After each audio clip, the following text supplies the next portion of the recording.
बंगाल ने एक बार फिर ममता को सत्ता सौंप दी थी और इस बार बहुमत भी पहले से बड़ा था।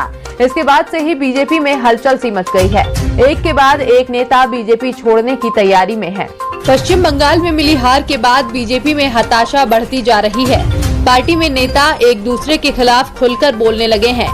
मंथन चल रहा है और दावा किया जा रहा है सबसे पहली गाज कैलाश विजयवर्गीय पर गिरने वाली है। पार्टी उन्हें पश्चिम बंगाल के प्रभारी पद से मुक्त करने की तैयारी में है। मुकुल रॉय नाराज चल रहे हैं। उनके बारे में भी दावा किया जा रहा है कि वो टीएमसी के संपर्क में हैं। लेकिन जब तक ममता बनर्जी की ओर से हरी झंडी नहीं मिल जाती, मुकुल रॉय की वापसी मुश्किल है। सोनाली गुहा तो टीएमसी के दरवाजे पर गुहार लगा रही है।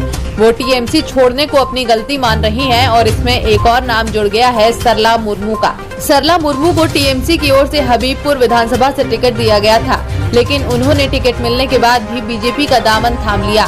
सरला मुर्मू का कहना था कि टीएमसी का स्थानीय नेतृत्व उन्हें काम नहीं करने देता, लेकिन अब मुर्मू भी बीजेपी छोड़ने की तैयारी में है।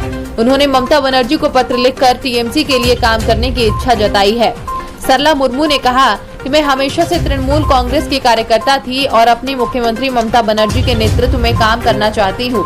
बीजेपी में जाने का ये एक भावनात्मक फैसला था और मुझे इसका एहसास हो गया है। एक और पूर्व विधायक अमल आचार्य भी टीएमसी छोड़ने के फैसले पर अफसोस जता रहे हैं।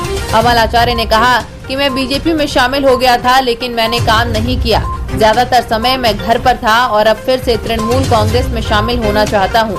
उम्मीद है कि पार्टी मेरी गलती माफ कर देगी और मुझे काम करने का मौका देगी। उत्तर दिनाजपुर के इटाहर से 2 बार के विधायक अमल आचार्य को इस बार टीएमसी ने टिकट नहीं दिया था, जिसके बाद वो बीजेपी में शामिल हो गए थे। टीएमसी प्रवक्ता कुणाल घोष ने दावा किया है कि बीजेपी के 6 विधायक और 3 सांसदों सहित कई लोग वापस आना चाहते हैं, लेकिन मैं इस पर कोई टिप्पणी नहीं कर सकता। ये फैसला पार्टी को करना है।